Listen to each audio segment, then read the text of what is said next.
Bienvenue dans ce nouvel épisode de la Cavalière Sensible. Aujourd'hui, on va parler du doute dans la pratique équestre.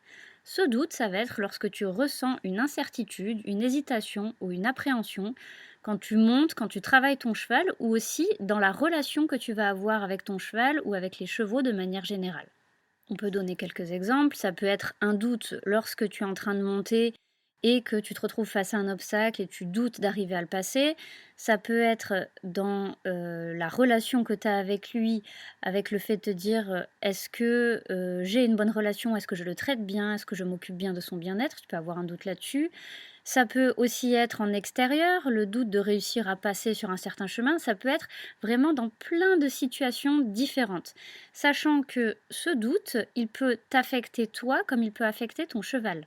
Dit comme ça, on pourrait se dire: «Ah là là, elle va faire un épisode sur, le doute, c'est pas bien». Eh ben non, justement, en fait, j'aimerais justement vraiment nuancer ces propos, mettre énormément de nuances dans ce thème sur le doute.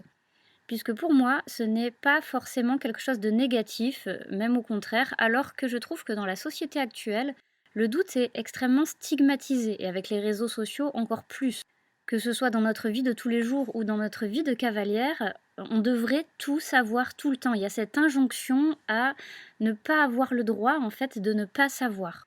C'est presque honteux de dire je ne sais pas ou de dire j'ai un doute, j'ai besoin d'y réfléchir. Mais non, en fait, on ne doit pas tout savoir. Moi, la première, je ne sais pas tout et je suis bien contente d'ailleurs de ne pas tout savoir puisque je me dis que j'ai encore plein de choses à apprendre et donc douter me permet de savoir qu'il me reste encore plein de choses à apprendre.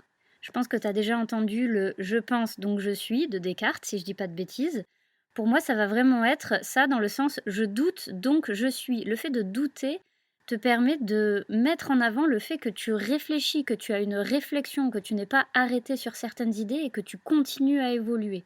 Donc au final, je trouve que c'est vraiment une bonne chose, ce doute. De mon avis à moi, en fait, il n'y a rien de plus dangereux que quelqu'un qui ne doute jamais. Tu as peut-être d'ailleurs des exemples en tête de cavaliers pour qui c'est le cas et qui vraiment sont toujours sûrs de tout, qui savent tout, qui ne se remettent du coup jamais en question.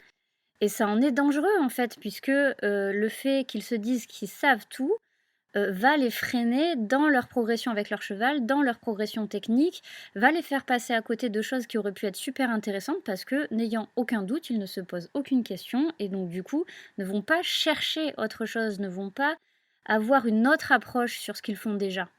En termes d'origine, en fait, de ce doute, il peut y avoir des origines psychologiques, comme le manque de confiance en soi, les expériences passées, qui peuvent avoir été négatives, une pression sociale, par exemple le jugement des autres, où bah, du coup on a un doute sur ce qu'on fait nous-mêmes.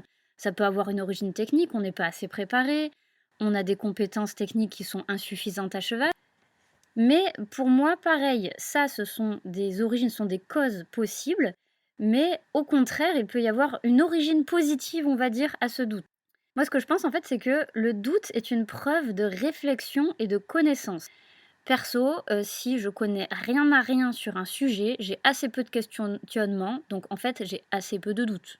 Je te prends un exemple concret. Un jour, ça m'a pris d'essayer, comment ça s'appelle ça? La chute libre, hein, des essais un peu comme si tu faisais du parachute ascensionnel, mais ou parachute ascensionnel ou parachute tout court d'ailleurs, je sais pas je sais pas trop la différence. Bref, en gros, on est dans un tube et on nous positionne avec de l'air qui nous fait monter vers le haut.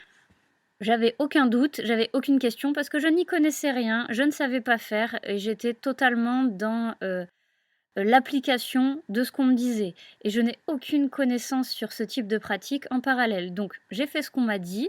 Après j'ai trouvé ça sympa et c'est pas quelque chose que j'ai forcément creusé. Donc voilà, je ne me suis pas interrogée plus que ça.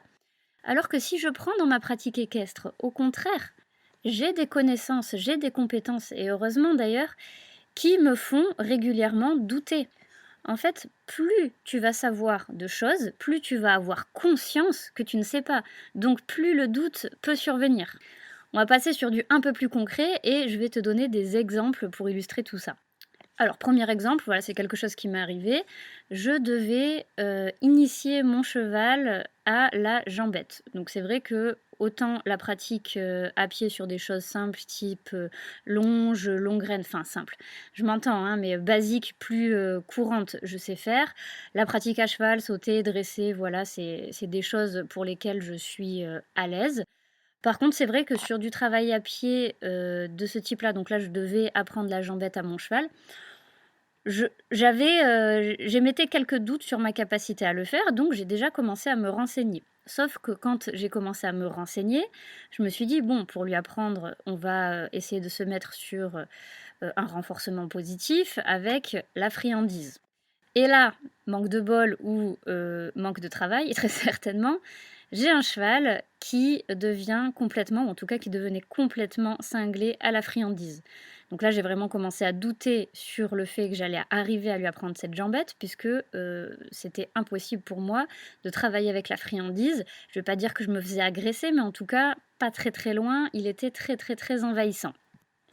Et bah là, c'est pas grave. J'ai douté un petit moment, je me suis posée, j'ai réfléchi, je me suis dit: «Bon, est-ce que vraiment on est coincé? Est-ce qu'on va s'arrêter là?»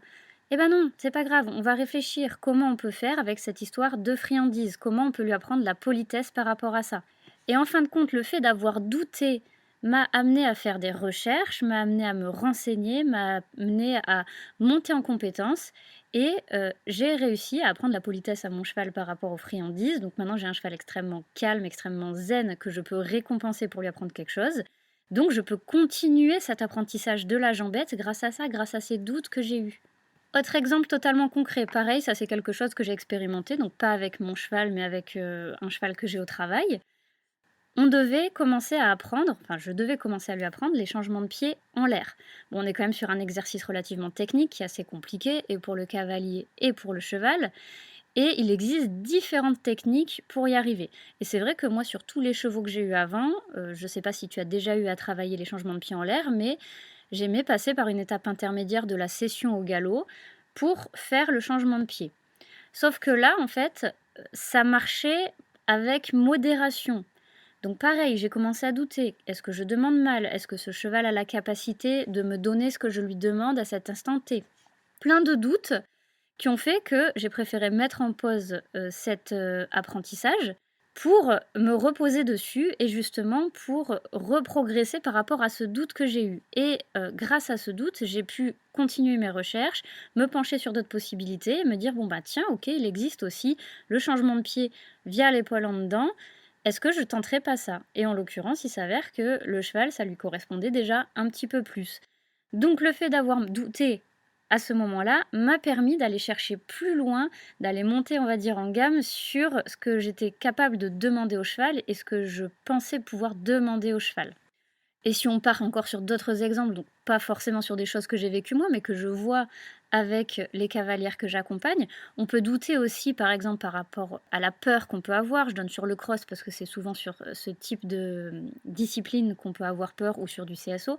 Si on va sur le cross, on se dit: «Oh là là, mais trop de doutes, je n'ai pas la capacité, de crosser avec mon cheval». Bon, OK, on sait qu'on a ce doute-là, on l'accepte.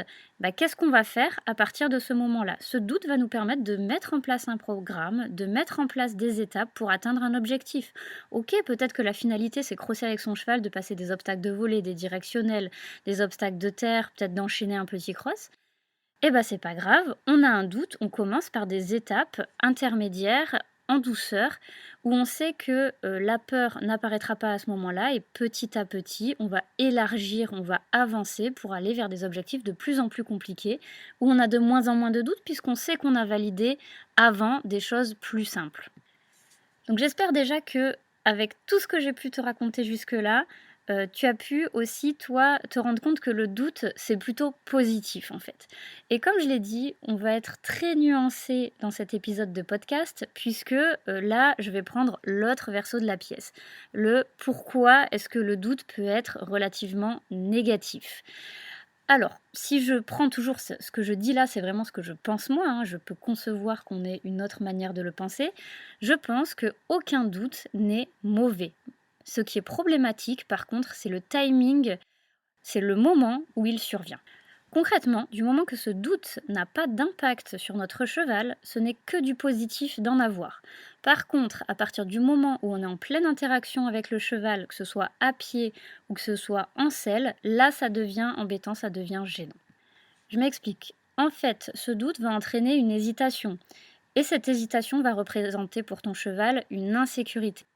On pourrait se dire que le cheval est télépathe. C'est vrai que des fois, on a cette impression qu'il lit dans nos pensées. En fait, ton cheval, il va se baser sur ton langage corporel et très peu sur ton langage verbal. Il est clair que tu ne vas pas, toi, verbaliser à l'oral sur ton cheval. Oh là là, j'ai un gros doute, Pompon, je sais pas si on va y aller. J'ai dit Pompon au pif, hein, il s'appelle comme il veut, ton cheval. Donc lui, ce qui lui importe, c'est ton langage corporel. Et ce langage corporel, ça va être des micro-gestes parasites, ça va être ta respiration qui change, ça va être ta posture qui change, ça va être des crispations qui apparaissent.